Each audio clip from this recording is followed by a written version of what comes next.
বর্ষাকাল। বেশ কিছুদিন ধরে মুষলধারে বর্ষা হচ্ছে। বর্ষার মনে হচ্ছে থামতে ইচ্ছে করছে না। চারিদিকে পানির উদ্ধার করছে, মনে হচ্ছে সবকিছু তলিয়ে যাবে।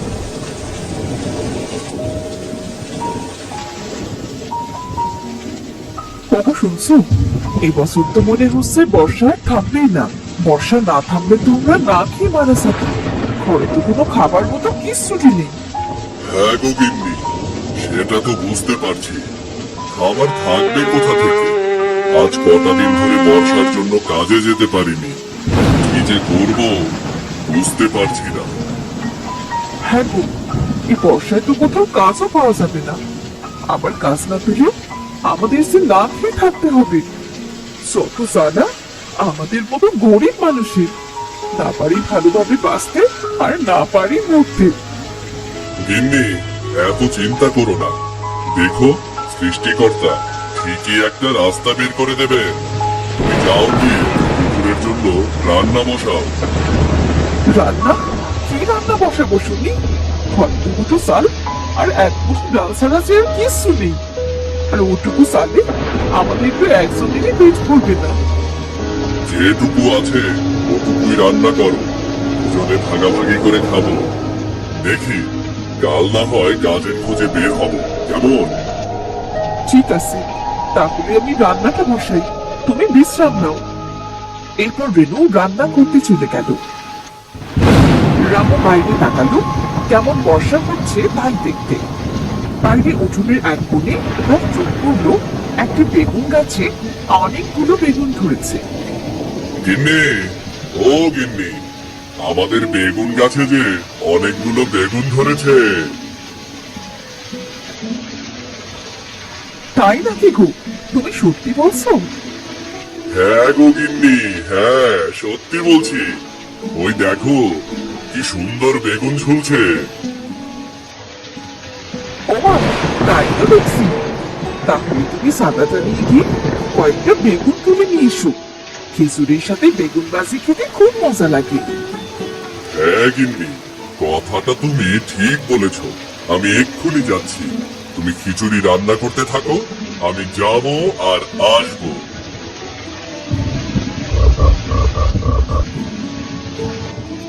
এরপর রামু বেগুন গাছ থেকে কটা বেগুন তুলে নিয়ে এলো।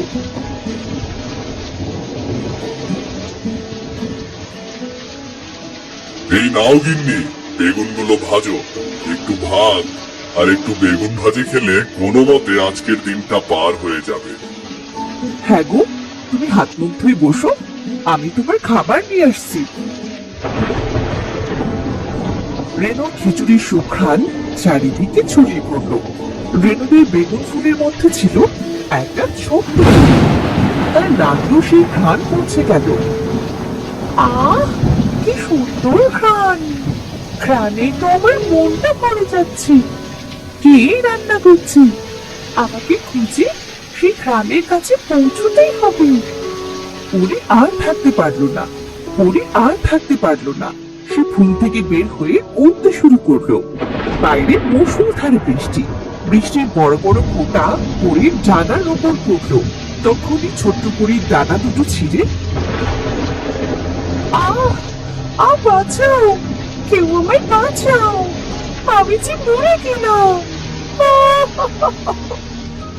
ওগো, কেউ যেন চিৎকার করলো মনে হয়। কেউ মনে হয় কাঁদছে। হ্যাঁ, তাই তো মনে হচ্ছে। তুমি বসো, আমি বাইরে গিয়ে দেখি কেউ বাইরে আছে নাকি। রামু বাইরে গিয়ে দেখলো ছোট্ট ফুটফুটে একটা সুন্দর মেয়ে কাদার মধ্যে পড়ে আছে। বাহ, কি সুন্দর মেয়ে! সৃষ্টিকর্তার সৃষ্টি সত্যি সুন্দর। এ তো দেখছি কেঁদেই চলছে, মনে হচ্ছে খুব চোট পেয়েছে। রামু ছোট্ট পরীকে নিয়ে ঘরে এলো। গিন্নি, ও গিন্নি, তাড়াতাড়ি এদিকে এসো। দেখো, মেয়েটা কেঁদেই চলছে। ওমা, এই বাচ্চাটাকে তুমি কোথায় পেলে? কত সুন্দর দেখতে। বাইরে কাদার ভেতর পড়েছিল। তুমি যাও, তাড়াতাড়ি একটা গামছা নিয়ে এসো। ভিজে গায়ে থাকলে ওর ঠান্ডা লেগে যাবে। হ্যাঁ গো, যাচ্ছি, এখনই নিয়ে আসছি।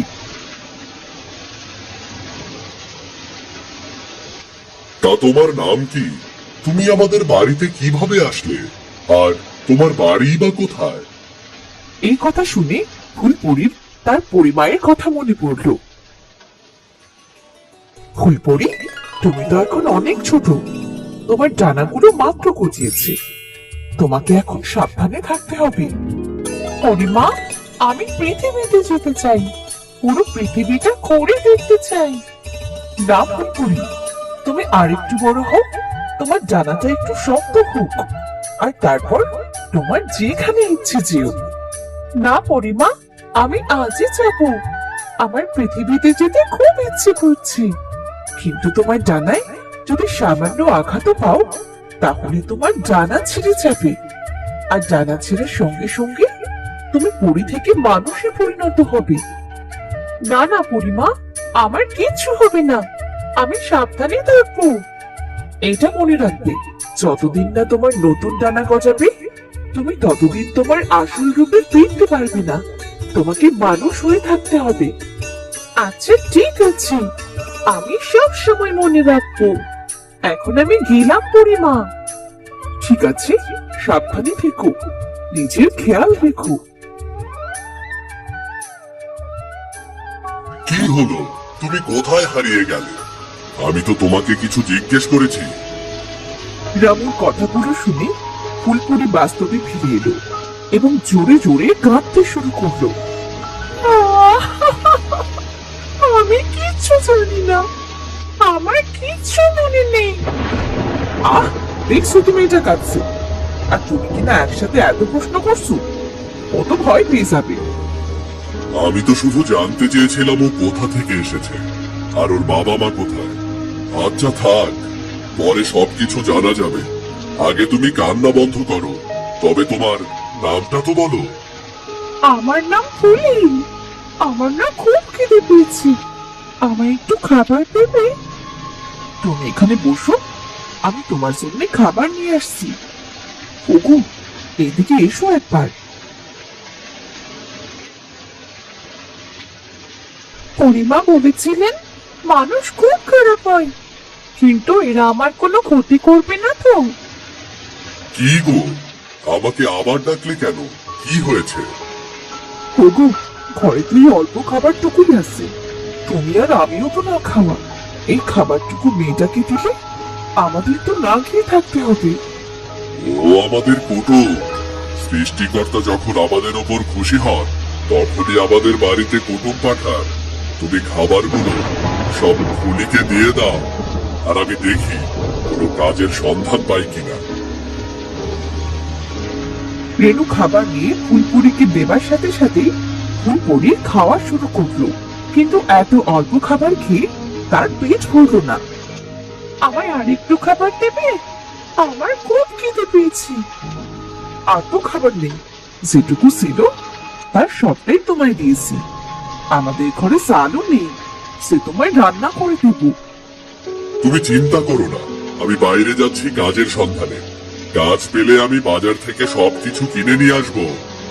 কিন্তু বাইরে তো খুব বৃষ্টি হচ্ছে, এই বৃষ্টিতে বাইরে গেলে তো তোমার শরীর খারাপ করবে। ও, তোমাকে চিন্তা করতে হবে না, আমরা গরিব মানুষ, আমাদের সব অভ্যাস আছে। গিন্নি, আমি তাহলে গেলাম, তোমরা সাবধানে থেকো। ওগো, ছাতাটা নিয়ে যাও। শোনো, এই বৃষ্টিতে একটু সাবধানে ছিল, তাড়াতাড়ি বাড়ি ফিরে এসো কিন্তু। সৃষ্টিকর্তা, তুমি আমার স্বামীকে দেখো, ওর যেন কোনো বিপদ আপদ না হয়। এরপর রামু কাজের সন্ধানে বের হলো, কিন্তু এই তুমুল বৃষ্টির মধ্যে সে কোথাও কাজ খুঁজে পেল না। সে অনেক জায়গায় কাজ খুঁজতে লাগলো। না, আর কত খুঁজবো? বৃষ্টির মধ্যে আর তো চলতে পারছি না। ওই দূরে তো মনে হচ্ছে কেউ অনেক জিনিসপত্র নিয়ে দাঁড়িয়ে আছে, একবার গিয়ে দেখে আসি তো। যদি কাউকে পেতাম মালগুলো উঠিয়ে নিতাম। আপনি এই বৃষ্টির মধ্যে দাঁড়িয়ে আছেন কেন? আমি যতীন রে রামু, মালগুলো ঘরে তোলার জন্য লোক খুঁজছি, তবে কাউকে পাচ্ছি না। তা তুই এই বৃষ্টির মধ্যে কোথায় যাচ্ছিস? ও যতীনদা, আমি যাচ্ছি কাজের খোঁজে। ঘরে চাল ডাল কিচ্ছু নেই দাদা, আপনার এই মালগুলো কি আমি তুলে দেব? হ্যাঁ, দে তাহলে। সাবধানে তুলবি কিন্তু, অনেক দামি জিনিসপত্র আছে ওখানে। ঠিক আছে দাদা, আপনি চিন্তা করবেন না, আমি সাবধানেই তুলবো। রামু সমস্ত জিনিসপত্রগুলো সাবধানে যতীনের ঘরে পৌঁছে দিল। যতীনদা, তোমার সব মালগুলো তোলা হয়ে গেছে। খুব বড় উপকার করলি রে রাম। এই নে 500 টাকা। দাদা, এত টাকা? তুই আমার যে উপকার করলি, তার কাছে তো 500 টাকা কিছুই না। তুই না আসলে আমার দামি দামি জিনিসপত্রগুলো সব নষ্ট হয়ে যেত রে। আপনাকে অনেক অনেক ধন্যবাদ, আপনি যে আমার কত বড় উপকার করলেন। আমি তাহলে আসি দাদা। আচ্ছা আচ্ছা, আয় তাহলে। আজ টাকা দিয়ে বাড়ির জন্য সব কিছু কিনবো। গিন্নি দেখলে খুব খুশি হবে। রামু টাকা নিয়ে খুশি মনে বাজারে গেল। হায় সৃষ্টিকর্তা, লোকটা সে কখন বেরিয়েছে, কিন্তু এখনো আসছে না কেন? লোকটার কোনো বিপদ আপদ হলো না তো? রামু ঘরের জন্য প্রয়োজনীয় জিনিস ও সাথে করে বড় একটা মাছ কিনলো। সে খুশি মনে বাড়ি ফিরে তার স্ত্রীকে ডাকতে লাগলো। গিন্নি, ও গিন্নি, তাড়াতাড়ি বাইরে আসো, বাজারগুলো দাও তাড়াতাড়ি। বৃষ্টিতে একেবারে কাঠ ভেজা হয়ে গেছি। হরি, তুমি এসেছো? আমি সেই কখন থেকে তোমার পথ চেয়ে বসে আছি। আমি তো ভয় পেয়ে গেছিলাম, তোমার আবার কোনো বিপদ আপদ হলো না তো? আরে না, কাজ করতে করতে দেরি হয়ে গেছে, আর বাজারে গিয়েও একটু দেরি হয়েছে। দাও, বাজারগুলো ধরো। মা গো, তুমি এত বাজার এনেছো, আবার মাছও এনেছো দেখছি। তা এত টাকা কোথায় পেলে শুনি? কোনো কাজ পেয়েছো বুঝি? বৃষ্টির ভেতরে যতীনদার কিছু কাজ করে দিয়েছিলাম, তাই সে কিছু টাকা দিয়েছিল, তাই দিয়েই তো বাজার করে আনলাম। গিন্নি, তাড়াতাড়ি আগুন জ্বালাও, খুব শীত করছে। এরপর রেনু বাজারগুলো ঘরে দেখে তাড়াতাড়ি আগুন ধরালো। তুমি আগুনে হাত পা সেঁকতে লাগো, আমি মাছ তরকারি কেটে রান্না বসাই দিই।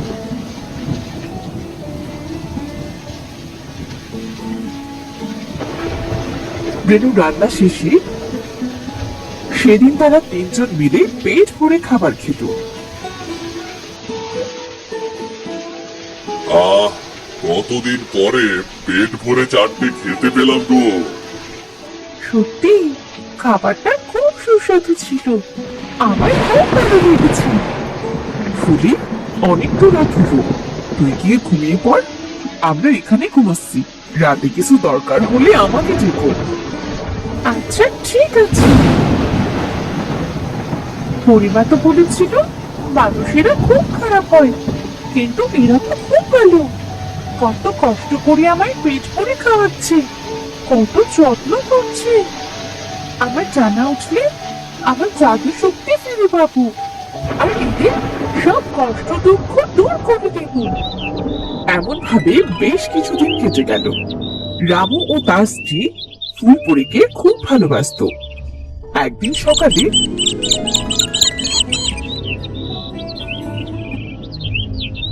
রেনু ফুলপুরিকে ডাকতে গিয়ে ভীষণ ভাবে চমকে উঠল। কি গো গিন্নি, কি হলো তোমার? এমন জোরে চিৎকার করে উঠলে কেন? ওগো, ওগো দেখে যাও, আমাদের ফুলির জায়গায় কে শুয়ে আছে। রেনুর চিৎকারে ফুলপুরির ঘুম ভেঙে গেল। ভয় পেও না, আমি পড়ি। আমি এতদিন তোমাদের বাড়িতেই মানুষ রূপে ছিলাম। পরি? হে কি বলছে গো, ও নাকি পরি? তুমি কিভাবে তাহলে আমাদের বাড়িতে আসলে পরি?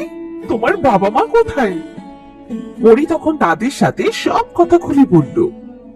এতদিন তো শুধু মানুষের মুখেই পরির কথা শুনেছি, আজ নিজের চোখে দেখার সৌভাগ্য হলো। আমি তোমাদের উপর খুব খুশি হয়েছি। তোমরা খুব ভালো মানুষ। আজ থেকে তোমাদের কোনো কষ্ট থাকবে না।